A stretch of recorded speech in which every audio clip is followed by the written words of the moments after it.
Welcome in, college hockey fans in the desert Southwest. It's mid-January right now, January 15th, as we come at you. Scott Strandy live in Scottsdale, Arizona. Paul Hornstein on Long Island, New York. January 15th. Paul, Wow. January 15th, we are creeping up on soon to be another national tournament. And let's just jump in right off the get-go, Paul Hornstein. How are you? I'm good. How are you?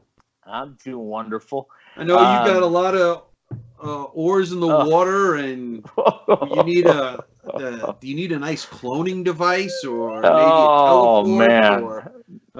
Or man. Everything happening in Vegas and everything happening in Minnesota and everything going on at Oceanside between 3 or 4 different teams and let's not forget the Arizona Coyotes. I was planning on going out to that last night, but dealing with this walking pneumonia stuff, I was just beat last night when I came home, and I thought, I can't get out there. I just can't do it. So I watched it on TV, another impressive win for the Coyotes, but we're not here to talk about that. We're here to talk about NCAA hockey in the desert Southwest. Let's jump right in with College Hockey Southwest Weekly and the little recap. I know both of us were sitting on the edge of our chairs or maybe edges of our cliffs, a little worried about ASU hockey last weekend. Number 14 now was number 15 or 16 as they went into the weekend against number 56, Brown, at Brown. I joked with the players. I joked with Coach Powers today. I said, was it Tempe East, really? Because it was in the mid-60s in January in Providence. Love it. And your faithful, the alums, showed up again in big numbers and I guess overtook the Brown Arena. It was quite a sight. Listen, that happened last year at Princeton. Yep. It's happened in a couple of different arenas.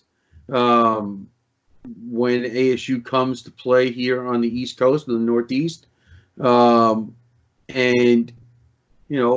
it hasn't happened at some of the bigger arenas like the BUs or some of the bigger places that they'll play. But in some of these smaller Northeast arenas, if ASU gets 250 to 300 people in a building, that's going to be a big chunk. That's going to create a lot of noise. And one of my favorite moments of last year was Coach walking off the ice after they won the game in overtime at Princeton, and he basically was pointing to the, my fellow alums in the stands and acknowledging them with the pumped fist, and that was one of the favorite moments from last season. I mean, that besides the obvious, the wins and all of the other things. So it's not the first time that he's acknowledged the crowds that they pull in when they come up to the Northeast, and it won't be the last, I don't think. No. Let's hope they come up some more. I think they will. I think there'll be a regional. We don't know for sure where that's going to be if they get into the tournament, but okay. You never know. You never know. We'll wait. We'll wait on that because I can see that expression. For those of you listening, the expression is probably visible in your ears as well. But nonetheless, here's where we're at. Okay? Listen, I know the first bracketology came out today, but you do?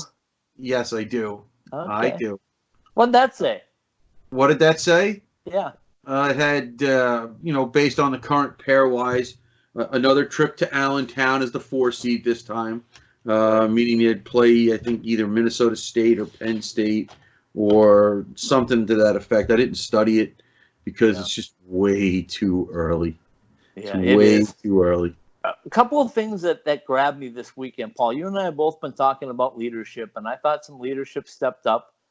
It may not have been the leadership with the C so much but Brinson Passionate got it started and he was out there. But, one of the leaders that they've been missing, and I was happy as a lark to see him on the ice today, is Dom Garcia. He looked really good. He was going through drills. Coach is pretty optimistic that they're going to have him back for this weekend against RIT. But Johnny Walker, I thought, I don't know if he said anything vocally, but he said something with his stick. And Coach acknowledged today on the 5-minute Powers play as well that Johnny had probably his best weekend of the season this weekend. he said, we just were not going to lose that hockey game on Sunday. Even though we were down 3-0, we just were determined that we were not going to lose it. And Johnny was the big catalyst, I thought, to bring them back. Well, first of all, the 2 goals that he scored. All right, if you got a chance to see the game on Sunday, he scored the one on kind of the semi breakaway, and that was a tremendous goal scorer's shot. And then he had the little delayed fake shot from the high slot, and he whipped it past the goalie, and that was a great. And you look at that, that's a shot where you're like, whoa. Yeah. That was there was a lot of woes being said with that one. There was a lot. That's one of those whoa shots where you're like, oh my Lord, where did that come from? So they were big. It definitely seemed like, at least going into this weekend, he was struggling a little bit, and you could kind of see a little bit of the frustration on the ice the previous couple of weeks, because obviously he wants to win as much as anybody does. But he came up big on Sunday when they really needed it. It's the second time in a couple of weeks that they at least tied the game down three goals. Right. So, I mean, listen, did they play great in California against Harvard? They had their moments, obviously. But maybe the game that they had to tie in, where they were down 3 goals late, at some point in the game, I don't remember the exact point, but said, hey, we've done this before, let's go out and do it again.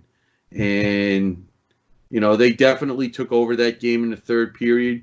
We can talk about the first period and 2/3 if you want, in terms of what it looked like on the ice, at least from my perspective. But they took over the third period and the last 5 or 6 minutes of the second period, and were able to get that comeback.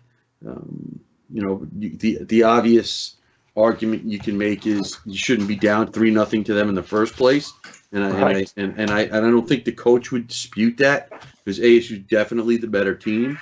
But well, let me tell you this: when we get to the 5-minute Powers play, you're going to hear Coach Powers say that he didn't like any of their 3 goals, which is why he made the goaltender change to Max Project. And again, I'm going to go over 3 things that keep jumping at me over the last 6 weeks, right? Here's what I think. As you know, my feelings, I think the Saturday-Sunday thing has been a problem, because I know it's the same for every team, but not every team did 6 straight weeks of Saturday-Sunday, right? So that's number one. Number 2 is I don't think anybody gave ASU credit for how difficult the teams were that they faced the first 5 weeks of the 6-week stretch. Those teams were not easy. We're talking Michigan Tech. We're talking Denver. No. Listen. So, I mean, for them to come through that, and the coach will tell you that, being over 500. Let me finish my 3 points, and you can go back. Okay. So that's point number 2. And then I think point number 3, and this is one that maybe is being overlooked by a lot of people this year, is that this is a different ASU team in the fact that they are coming into a lot of games as favorites. They're coming in with a target on their back because they made it to an NCAA tournament last year. Nobody overlooks them anymore. They are a hunted animal, if you will. So for them to adjust and be able to figure out that we have to adjust our style of play now, we can't take shifts off, we have to close out games when we have the lead, or we're going to get beat. And, they're getting everybody's best shot is completely different than walking in and surprising somebody from the other end of it. So those are my 3 points. I think that's what we've been dealing with this year. And I think the corner may have turned with this weekend at Brown. Fingers crossed. Well, we're going to find out. The Saturday-Sunday thing, I know you've been harping on that. I don't. And as you get into the discussion about that with the coach, so I'll leave that alone, at least until after people hear from the coach. The schedule in terms of the teams they're playing, ASU's only a few games over the 500 mark. So the fact that they're at that point, being 14th in the pairwise at this moment as we record this, that tells you right there that their schedule and at least how it works in terms of the pairwise and the wins that they do have show the strength of the schedule. Okay. And as for turning the corner, we're going to find out, because RIT is not going to come in here and just be like, hey, we're on vacation. All right. Okay. And then they're going to Clarkson, if my memory of the schedule is correct. Yeah, you're right. You're right. Okay. And then they have come back home again for Robert Morris. For Robert Morris. So then they go back out east again. They come back for then they come back for Anchorage. the weird, odd, kind of the ECAC, so to speak, right. schedule up there with Bentley and Holy Cross. No, that's reversed. I think it's Holy Cross then Bentley. So that's part of a big part of the reason, besides obviously the wins, why ASU at this point is 14th in the pairwise, because of the teams they play and the strength of schedule. And as fans get reminded by other shows from the major college hockey media, it's not just your opponents, but it's your opponent's opponents. So correct. That feeds into the pairwise. So when you beat when you have a 1-0-1 series against Denver, 40 seconds away from being 2-0, okay, that helps keep you afloat in the pairwise. And let's hope, because there's no more margin for errors, as we've discussed last week, that holds out and ASU takes care of their business, because they are as good as most of the teams, if not all of the teams on their schedule. And one of the things we've kind of seen a little bit of, if not more, is it's almost as if ASU is also playing to the level of their competition. Yeah, because they have not played as well since the Denver series as they did then. They pushed back against Harvard, but Brown coming in, ECAC team, as the coach likes to say, they like to play a heavy game too, and that kind of goes against their style. But you still, if you watch those games, there's no question which team has more talent.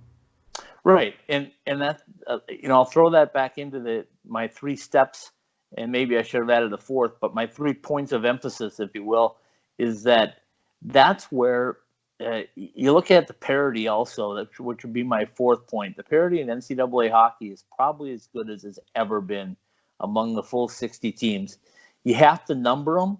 That's how the pairwise works. Right. But that doesn't necessarily mean anything. Like Coach will tell you, Brown is coming off of a 9-game losing streak, and they didn't want to lose. And they were at home, and they smelled blood. They tried to put things away. So it's really hard. You look at it on paper and you say, okay, well, this should beat this. But they're so close that it really doesn't play out. But let's take a quick break. Let's bring Coach Powers in for the 5-minute Powers play. Then you and I will have a chance to revisit that, talk a little bit about RIT coming up, and we'll go from there. So we'll be right back with the 5-minute Powers play and Coach Greg Powers. Well, welcome in, college hockey fans in the Desert Southwest. It's another 5-minute Powers play. Haven't had the coach for a couple of weeks here with everything going on, but nice to have you after a road sweep and a great comeback. So first of all, let's talk about life at Brown. You know what? We'll take the sweep all day. They all count the same. Just like I told the guys after the game on Sunday, it wasn't how we would generally draw it up, but it was a good effort by our guys to come back down 3 on the road. That's hard to do against anybody. Okay, I said that, and you said this as well, that the last 5 weeks, nobody realizes just how difficult that schedule was 5 weeks in a row before you got to Brown. And we've talked about the parity in the NCAA. Was it a bit of a relief, or did you not really feel it getting to Brown? Well, no, I mean, it was ECAC, you know, that's the heaviest, hardest conference, in my opinion, in college hockey. I mean, they all those ECA teams just play heavy, and they're tough to play against. They're heavy on sticks. They fight through checks. They defend incredibly well. And that's the thing with Brown is, you know, they play a man-on-man down low, and we like to generate a lot of our offense from down low. So they were tough to play against and generate a lot of grade A's against. And, you know, they've lost a lot of one-goal games. They just lost an overtime game to BU right before we played them at BU. They're a good team. They just haven't figured out a way to win those close games. They've had a lot of one-goal losses. So it's a great road sweep. Any road sweep is good, but you go all the way out east against an ECAC team and you get a sweep. It's something I think we can build momentum off of. Talk a little bit about your leadership that stepped up for you, obviously, in that third period. Brinson gets things started, and then Johnny comes out and does Johnny things. And were there some guys that really took ownership of this weekend? I think so. I mean, you know, we I think controlled the game pretty well on Saturday. It was just a good, clean road game. You know, and then Friday or Sunday we came out and especially in the last 5 minutes of the first period really controlled the play and thought we dominated and felt good about what, you know, the way we played. You know, outshot them, outchanced them in the first period, going into the second period on the road with a clean sheet, and we blinked and we were down 3-0. You know, and I don't like the goals that they scored at all, and so we made a switch, and the guys responded around Max. He shut the door, and we just had a belief on the bench. Literally, I mean, it was one at a time. We came back from 3 down against Harvard, who's a really good team. We knew we could do it, and we just needed to pop one. We had to go get that next goal, and we knew if we did, we could climb back into it. And Brinson stepped up, made a big play, and you don't see many 2-on-1s led by 2 defensemen, but with those 2 you will. And then we went in the room, and there was just a more resolve in their eyes and in the message than at any point all year. We just said it's not an option. We're winning this game.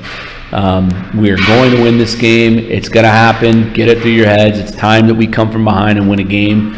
Today has to be the day. There's no other option, and the guys responded, and Johnny, you know, stepped up and scored 2 Johnny goals, and it was his best weekend of the year. He was great in every zone. His habits were good. He kept it simple.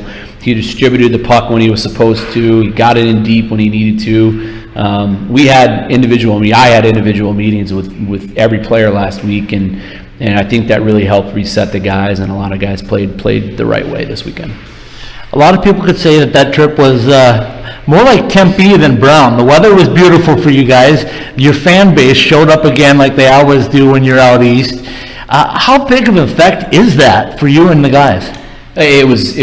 It's always great. I mean, we love going out east because of the New England chapter and the New York guys, and they're such great supportive people, and they're hockey people, so they're awesome. That was really good, and our guys, you know, we generally win every time we go out east. We seem to have success, and I think they're a big part of it.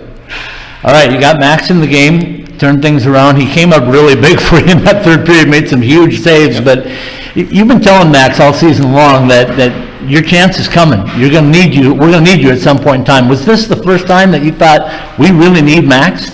Well, I mean, he got the start against Harvard. It didn't go his way. And I even told him after that game, we came back and tied that game. I said, just keep your head in it. Like, we're going to need you to step up, and it's going to mean something to this team and our season. And he did. You know, he shut the door, and the guys really rallied around him. He's been a great teammate to Evan and to the rest of the guys all year, waiting his kind of turn to show what he can do, and he stepped up huge for us.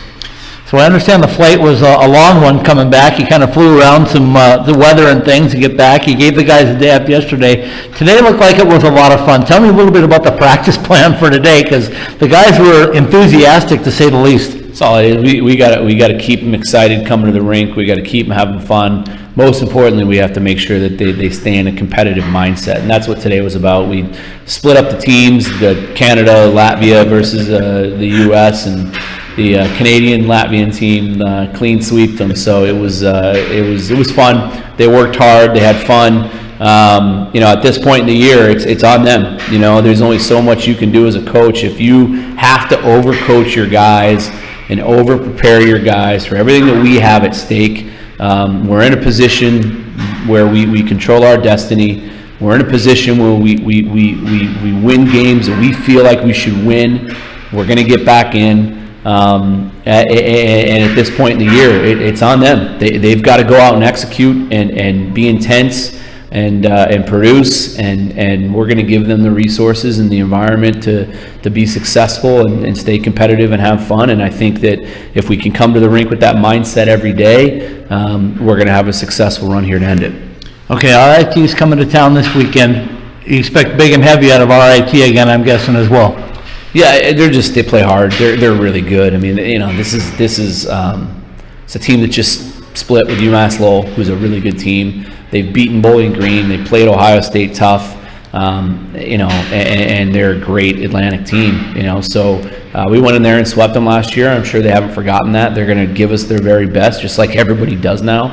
And we're going to have to be at our top to get a win on Friday. And it's nice to get back into a Friday, Saturday setup. It was a crazy, weird Saturday, Sunday stretch that was out of our control, but we got through it. Above 500, and now we're on a 2-game winning streak, and we got to keep it going. All right, I want to wrap it up on two things. First of all, it was nice to see Justin Robbins playing DJ today, but I bet you'd rather see him on the ice sooner rather than later. And on the injury front, Dom Garcia was out, albeit in a blue jersey, but tell us a little bit about those two if you can. Justin's getting back. He's starting to be able to conditioning skate. The worry about infection into his finger is now gone, and he's going to get full control of his motor function back. He's going through his rehab and physical therapy. Very likely going to have to medical redshirt. I don't think he'll be cleared by the end of this year. We'll see. But Dom, we're hoping we'll be back in the lineup on Friday. He looked good today. I know he's itching to get back in, and we miss him. We miss his energy. We miss his shot blocking. We miss his presence in the room and on the bench. He'll be a huge addition if he's back. All right, and off the ice, a huge announcement, I think, yesterday, because knowing the ACHA program and knowing your relationship with Mark Paris, and tell me a little bit about that scholarship endowment that you guys announced yesterday.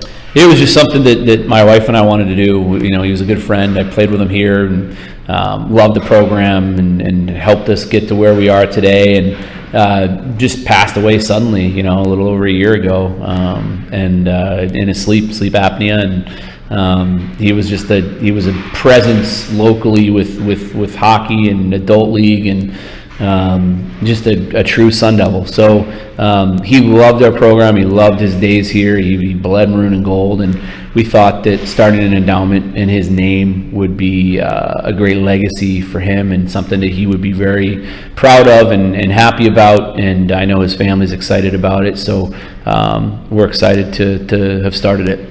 So the first recipient of that, it's going to be a selective process, isn't it? I mean, you have to be a special person to receive that. Yeah, I mean, it's all about the person as a whole. It's at the end of the day, it's just going to go to a kid every year that is overly prideful and understands how much of a privilege it is to put on this jersey every day. Because that's how Mark treated his days here, and how he looked at our program and how he felt as an alumni. So I think all of our guys are definitely privileged and know they're privileged to put on the jersey, but it's going to go to one that really, in and out of every moment, understands that. All right, let's wrap it up by, you guys were the original P2, right? Paris and Powers when the ACHA program came.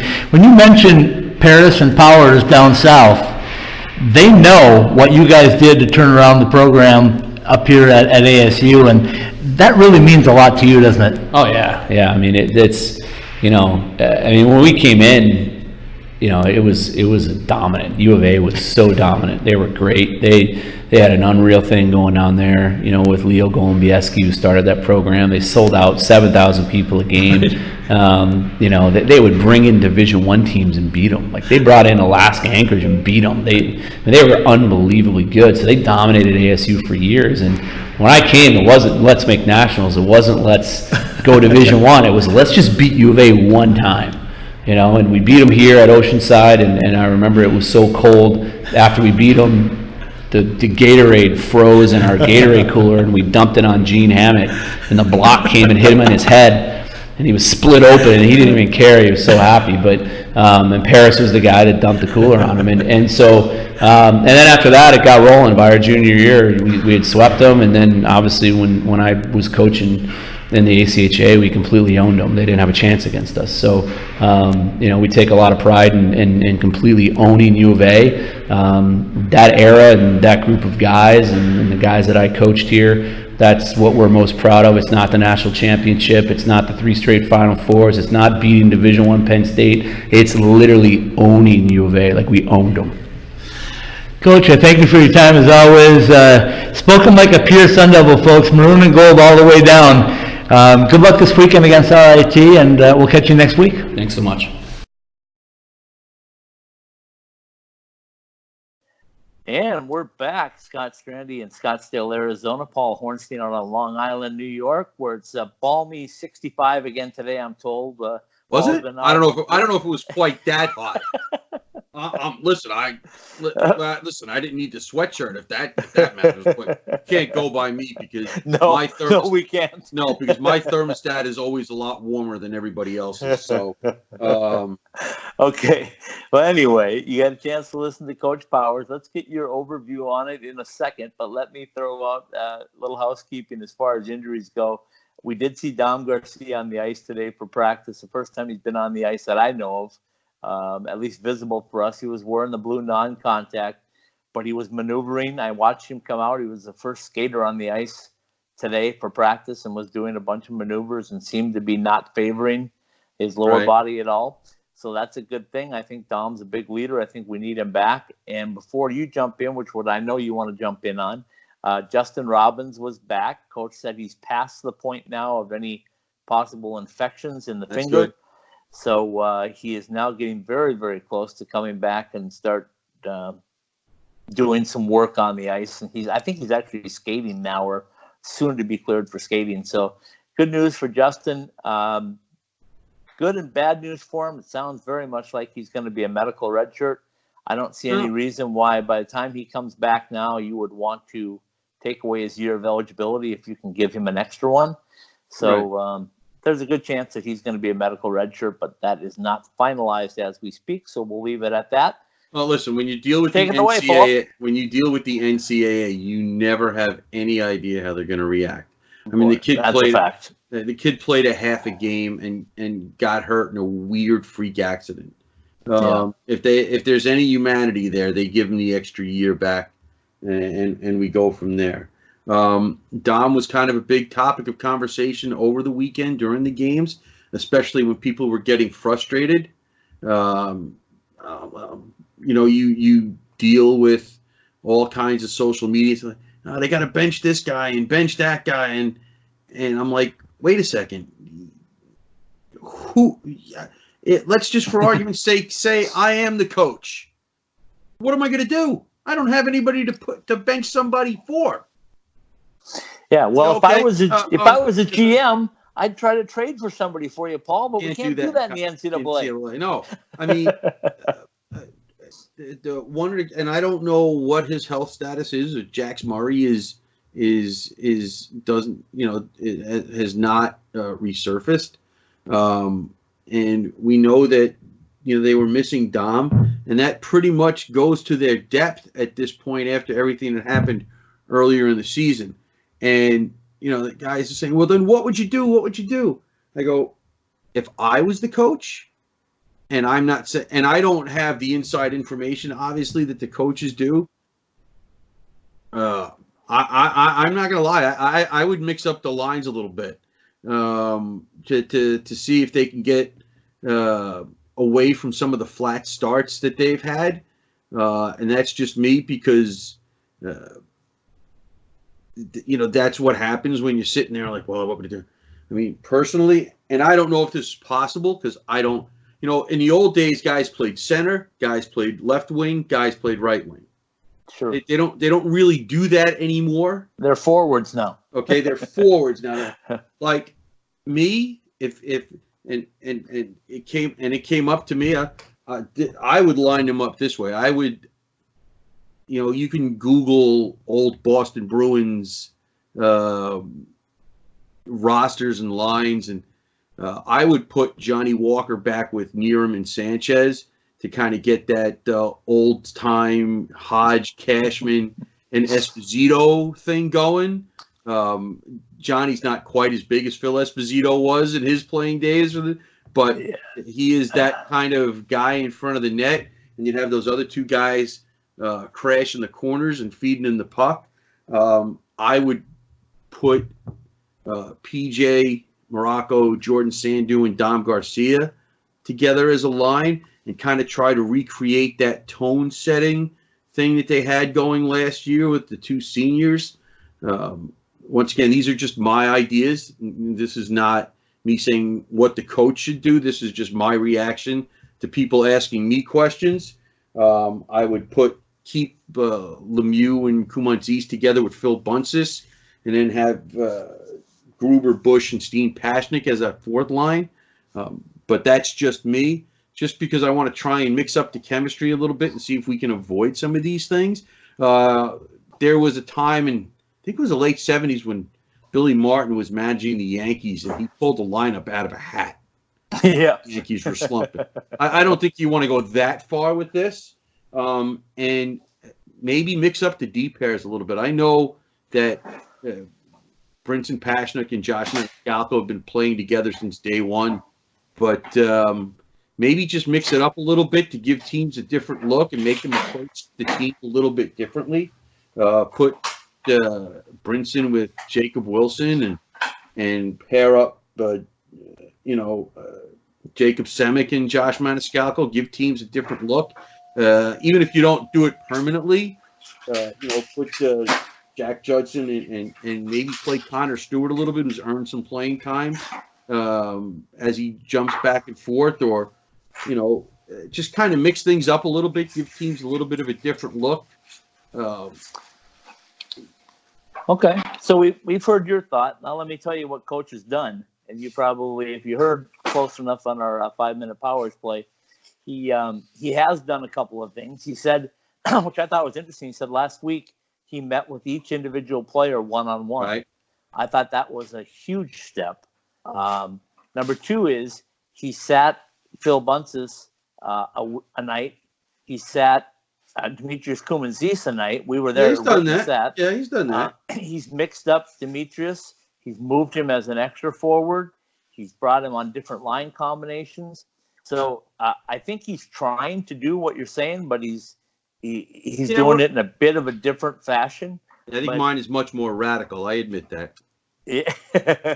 But so I think there has, and first thing he told me today was, I said, so how was the weekend at Brown before we were on camera? And he says, anytime we sweep, I'll take it. No, absolutely. No. This was. And he looked at me right in the eye and he said, Scott, these are kids.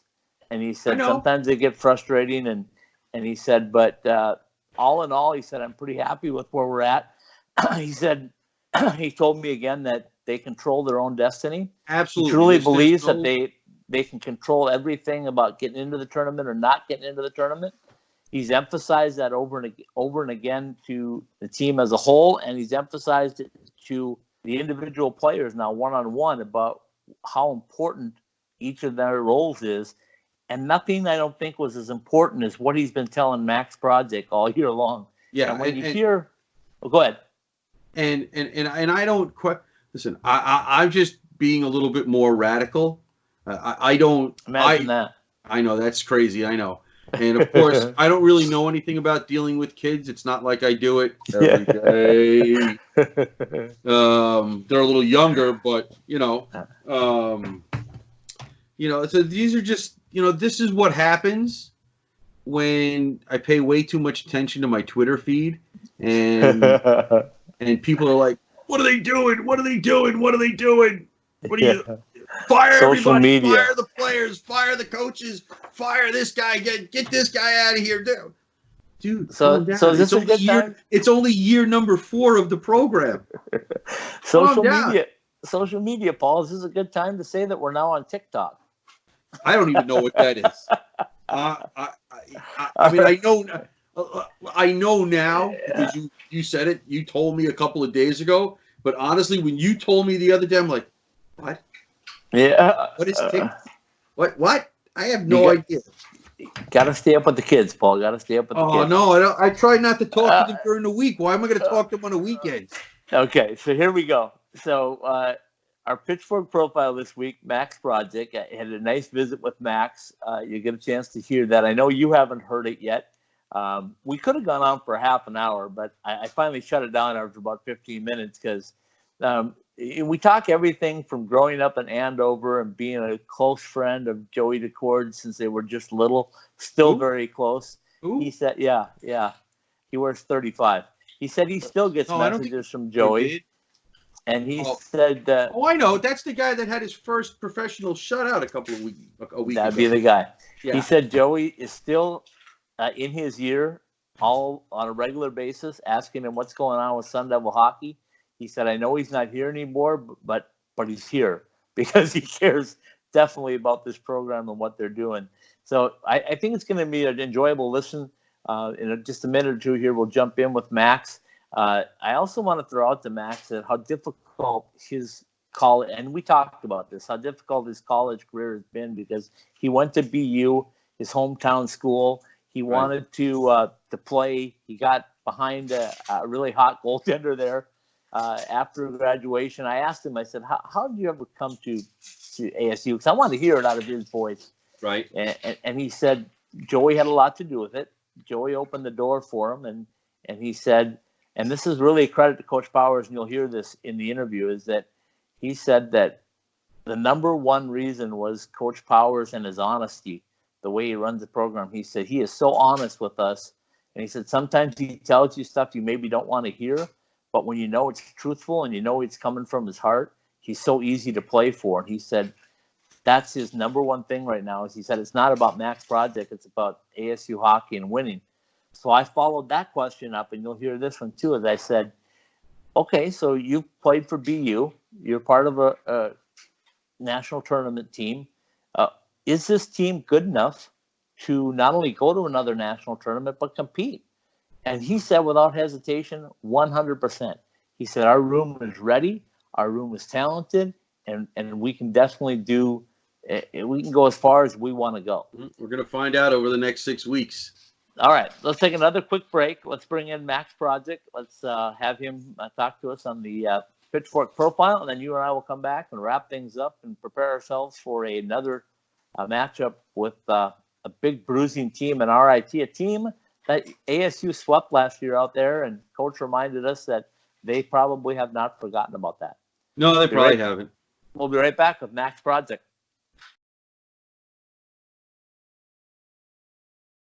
Welcome in, hockey fans in the Desert Southwest, Sun Devil fans. It's another Pitchfork profile. You can probably tell my next guest just came off the ice. Max Project is with me. And Max, first of all, welcome in. Thank you. Thanks for having me. Big weekend, right? Big weekend. Yep. You got to go back home. Mm-hmm. You got a chance to play, and you got a chance to be a difference maker. You have a really tough role when you're the backup goaltender, but let's start with that. Tell me how difficult that role is, and it's something you've done for a long time. Yeah. It's not due to your skill level, it's due to your competition, right? I mean, you run into some really hot guys with you. Yeah, I mean, that's kind of been the thing in college of, I've been lucky, to play with a lot of really good players, and I've had a lot of really good goalie partners, and, that's kind of just how it shook out in the beginning of the year. Evan just kind of went off and had a really good start, and I sort of had to wait for my opportunity, which was tough, but at the same time, it's, that's why I signed up for a battle.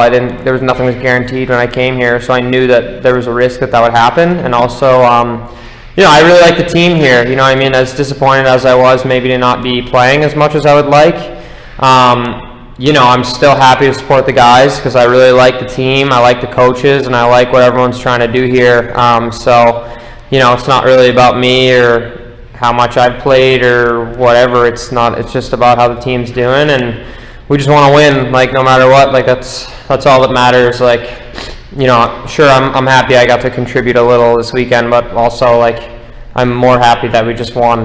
That's all we really.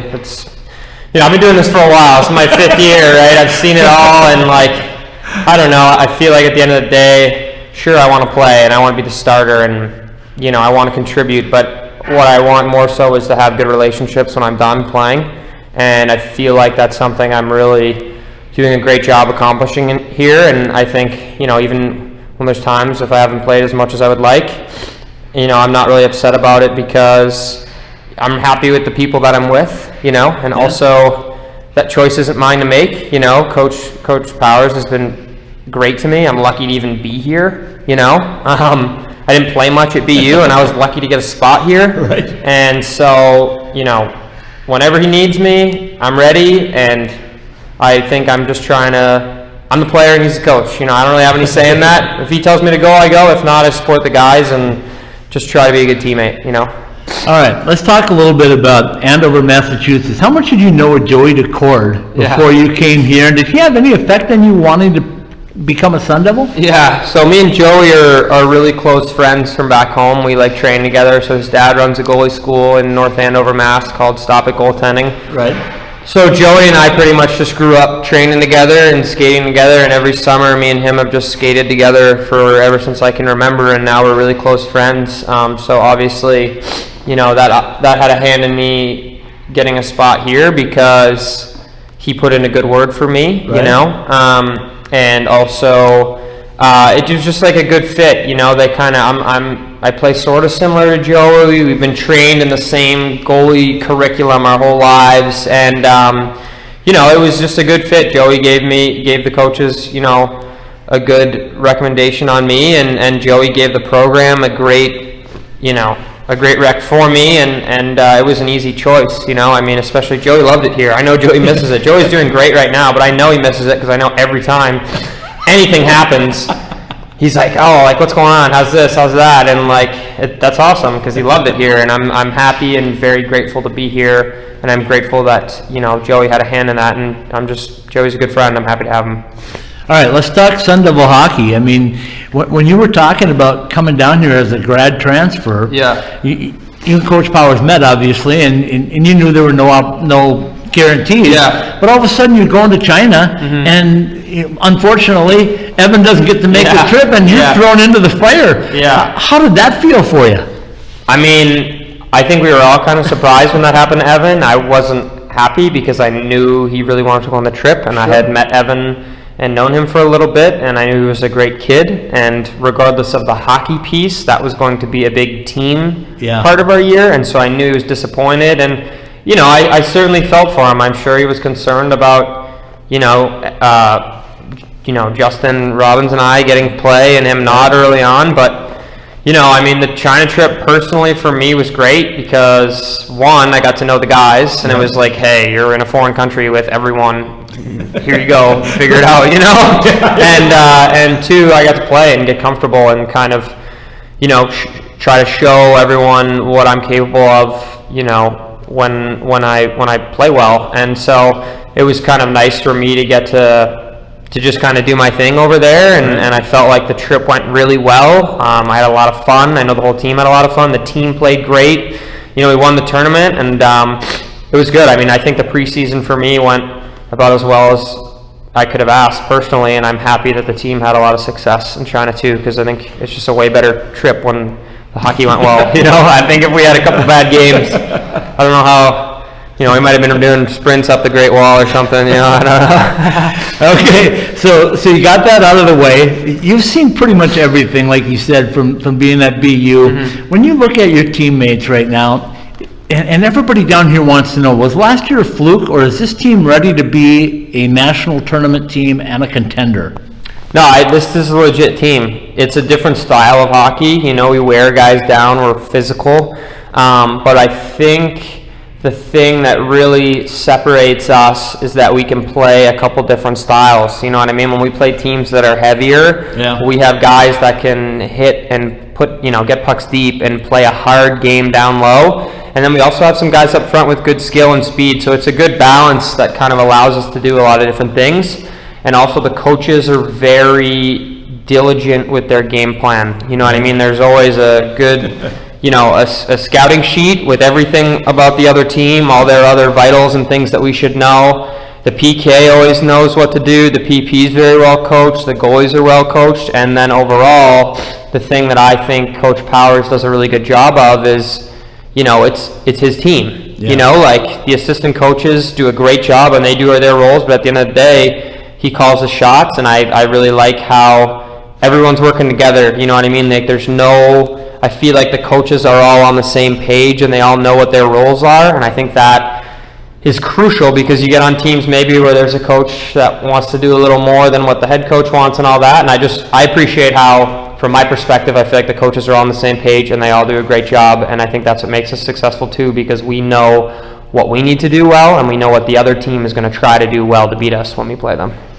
Okay, so let's wrap things up by talking about this last trip. Everybody's joking because they're saying, you brought Tempe weather with you. You guys flew into Boston, drove down to Providence and such, but is that really, really unusual, 65 degrees in January? Yeah, I mean, that's kind of how, the weather patterns are changing. There's going to be higher highs and lower lows. When it gets cold, it's going to be cold, and when it gets warm, it's going to be warm. So, we were just happy to get the win. I think that's got to be every weekend, that's got to be our goal. We can't be thinking about the tournament or the pairwise or any of that. It's got to be, let's win the weekend. Let's take care of the weekend, because it's too daunting of a task for us to try to think too far ahead. And I think the coaches are doing a great job about keeping us present.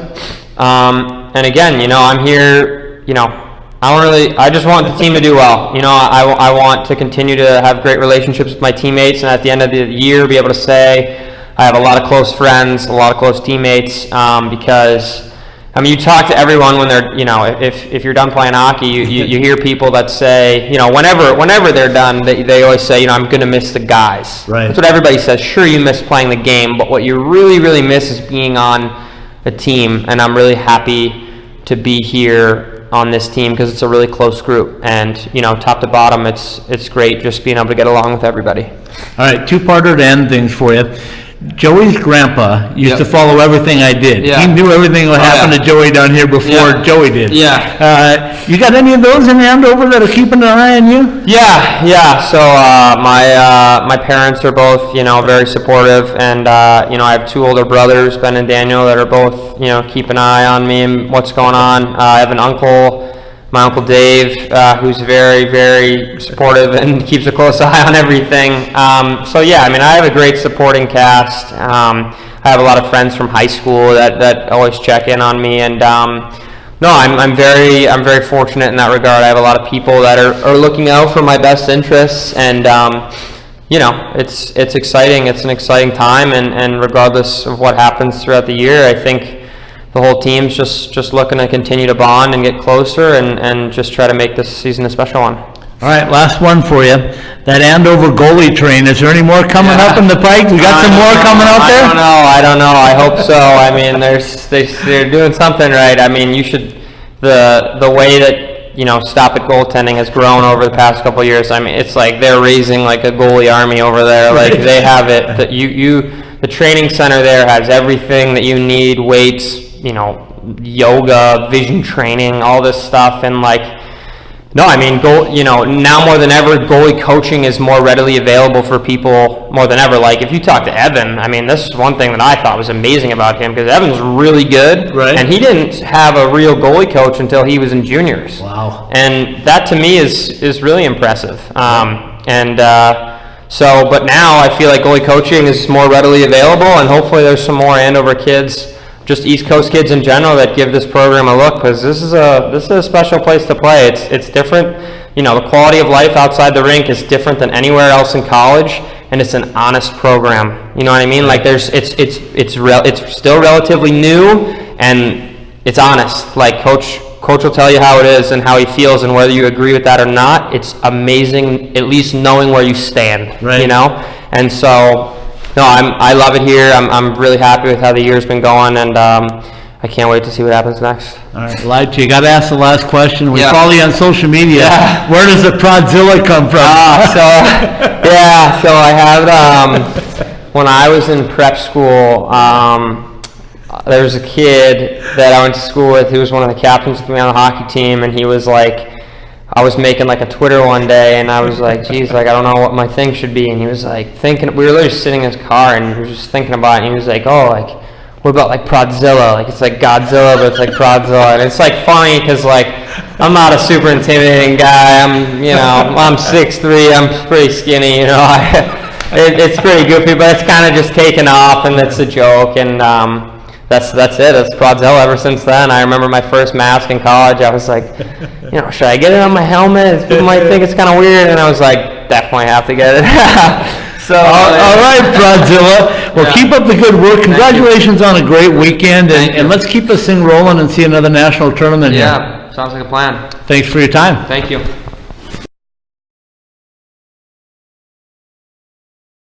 Welcome back in, hockey fans in the Desert Southwest, College Hockey Southwest Weekly. Scott Strandy here in Scottsdale, Arizona. Paul Hornstein with me. I still got him with me, folks, out in Long Island. This time difference, it's not quite as bad now. It's only 2 hours for us. Right. But, It's also earlier in the day than we normally do this, too. Yeah. I did that on purpose to help you out a little bit. Listen, I told you. This gets me riled up no matter what time. We could do this at 2 o'clock in the morning, and it wouldn't matter. Right. So I know you didn't have a chance to hear Mac's project. You will with everybody else when this comes out. But It's holding out on me, folks. What a great interview. No, it's technology, Paul. That's the whole deal. I can't figure out how to use it. That's the problem. Yeah, that makes two of us. But anyway, it was fun to visit with Max. I told Max when he came on, I said, I've been wanting to interview you for a while, but I wanted to wait for the right time, and I think this is the right time. 18, good time. I believe it was 18 saves in the third period. Yeah. So that was a good one. Yeah, he got the pitchfork, which made him feel pretty darn good, be a part of that, a difference maker, I called him. Well, he was this weekend. He was. And as you heard him say, he grew up with Joey Daccord. A lot of people know that he's from Andover, but didn't realize how tight that was. He also spends the summer training with Joey and Joey's dad at Stop It, I think is the name of the goaltending academy. And he was talking about just how far they've come in goaltending. He said they got everything from vision training to, he said, you name it, it's done at that goalie camp. I would be fascinated to be able to go out there sometime and visit with Joey's dad and just see how that's maybe a summer project for me. But there you go. Well, I remember back in the olden days when they first kind of started doing some of that stuff. I remember reading an article about Billy Smith, the Hall of Fame goalie for the Islanders, where they were using a training method, reading letters flashing across the screen and trying to pick out, trying to get each letter right as it flew past you. That's pretty close to what they were doing. So, I mean, that was when they first really started training the goalies in that sort of unique fashion. So, it's come a long way in a relatively short period of time. And also, and this is something that you won't hear on the interview, but when we were done, Max came over to me and said, how did I do? And I said, you were awesome, man. I said, we could have talked for a half hour. And he said, yeah, I just want to make sure that I didn't say anything that might be construed as wanting to take over the spot. He said, I know my position. He said, Coach Powers didn't promise me anything when I came here. He gave me an opportunity to compete. And he said, in all fairness, Evan just came out on fire and earned it. We talked about, as you heard, that the trip to China and how Right. Max got a lot of playing time, him and Justin Robbins both there. Bad, I guess, for the fact that Evan didn't get to make the trip, more Right. because it was a cultural bonding thing that he thought he was missing out on in Right. addition to the hockey. But let me tell you, for the kid to get done with the interview and come over and go like, I didn't say anything that would be, and I'm going like, no, you were perfect, man. And he said, that was really important to him that it didn't disrupt anything. I said, no way. I said, you were totally diplomatic, and he's a competitor, right? He wants but to play the game. wants? He's a goaltender. If a guy says to me, "No, it's okay, I don't want to play," what? Why are you on my team then? Exactly. You might not be the best player on my team. You might be the guy at the bottom because somebody has to be the best player. Somebody has to be the worst player on the team. But if you don't want to play, why are you playing in the first place? Yeah, exactly. So I think he was just an ultimate professional, if I can call him that. No, don't call him a professional. Don't do that. Don't do that. He was. There's somebody in trouble. They might have to edit this. He was the ultimate student today when he met with me. But what a lot of fun to talk about the success they're having. As we look right now, my magic number is 11. Yeah, we're going there. It's 11. 12 games remaining. We both know that it's going to come down to 2 huge weekends. First of all, you have to take care of business every weekend. That's exactly right. You got to beat RIT twice this weekend before you can talk about going to Clarkson and then eventually going to Wisconsin. You have to take care of business now. Okay, that's what the players and the coaches have to do. Right. But you and I can talk about the big picture. Listen, I think like a coach. I did it for a long time, and I'm not going to do it any other way. Okay, for the entertainment value of a podcast, we need to discuss this thing. So, while I'm not going to jump out on the Spittin' Chicklets podcast part of it, I'm not going to go that overboard. But I am going to say that the guys in the room know what's at stake, and they are trying to do this one period at a time, one game at a time, and I commend them for that. One shift at a time. The magic number is 1. All right. There we go, guys. That's telling him don't let him 1. So anyway, we will continue to track it. Like I told people, is I set up a magic number based on what I saw as a schedule and what I felt using my experience of almost 50 years of hockey experience to determine. But that doesn't mean that if they don't reach the magic number that they're out. And it doesn't mean if they reach the magic number that they're in. It's just a guide to go by. And I think as you see things playing out, we both watched the Coles and the Pairwise, and I'm going to get into this again. I cared about all 3 at the beginning of the year, all 3, 2 poles and a Pairwise. And I was told the poles mean nothing. Just go on the Pairwise. So that's all you're going to get from me from this point out is the Pairwise number. So the Pairwise at 14, you got to keep plugging along. Sure. You got to keep doing what you're doing. And you know what? Starts this weekend with RIT. Yeah. We'll see. They're back in the friendly confines of Oceanside. They're loose. Today's practice was extremely loose, yet competitive. Right. For those that didn't hear yet, it was the USA against Canada, Latvia. Okay. And Canada, Latvia shut out the USA to the point where we had to hear the Canadian national anthem blaring through the rink at Oceanside. Here's the hilarious part of it, and I'll have some pictures up on Twitter tonight, so if you go to my Twitter account, because some of the players took out hockey tape and put their favorite players. There was a Pronger I saw out there. There was Mike Ruzioni out there. There was a Lindros out there. What? There was, yeah. What? No. I don't want to know who that is. I don't want to know who that is. So you guys can take a look at my pictures and decide who is who. But they looked like they had a lot of fun. They were hooting and hollering. They kept it short and sweet, but highly intense the entire time that they were out there. So I think we're in for a good weekend, Paul. I really do. I think this is going to be one of those weekends that you maybe been waiting for a little while. I think they're going to come out and be gangbusters from start to finish. And I'm not going to take anything away from RIT because I know that they're a very competitive squad as well. But don't be surprised if the Sun Devils really do what we expect Sun Devils to do on their home ice. Well, let's also not forget that these two teams played And, I kind of expected a little bit of a different series. Not Harvard. Michigan Tech. And it didn't quite turn out that way. But these two teams played two very intense games last year as well. And let's see what happens this weekend, whether that intensity remains or that there's just too much on the line, especially for ASU, because obviously RIT gets a shot at the conference tournament to see what happens.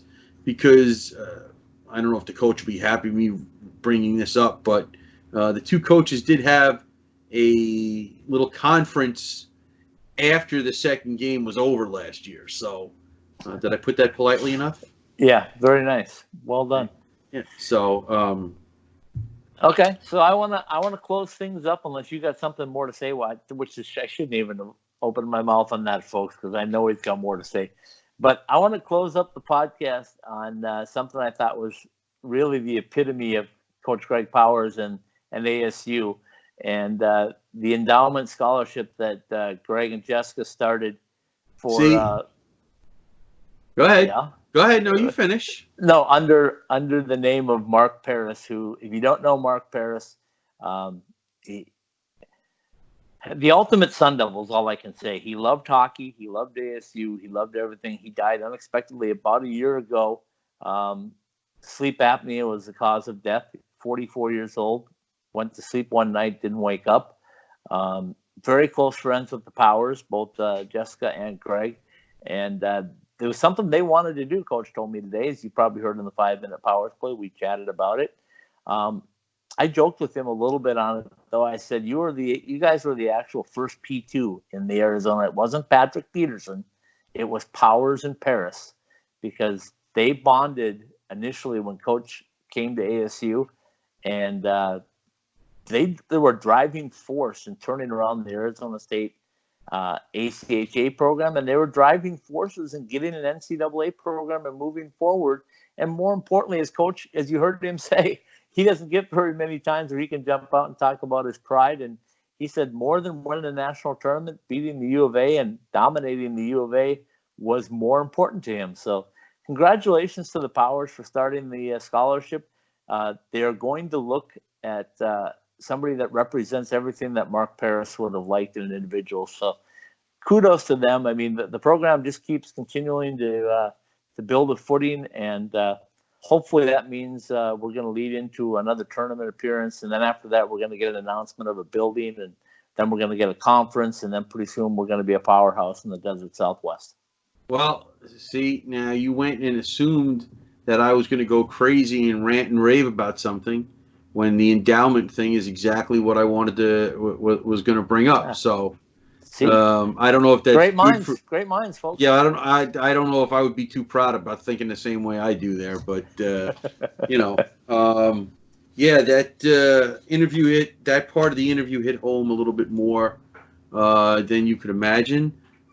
First of all, as an alum, you can never, ever, ever beat that other team 100 miles to the south enough.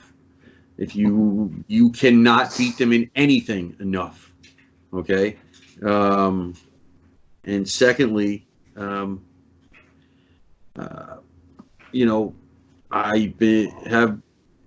I went for a sleep study many years ago, the tech said that's one of the worst cases of sleep apnea we've ever had, and I've been using a machine for at least a decade.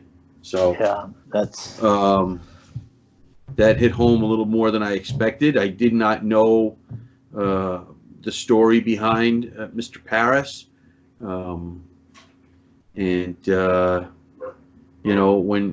Coach was talking about it in the 5-minute Powers play, it hit home even more. So I wanted to make sure, and I knew you would mention it, but I wanted to make sure because we hadn't talked about it to this point in the program today, and I wanted to.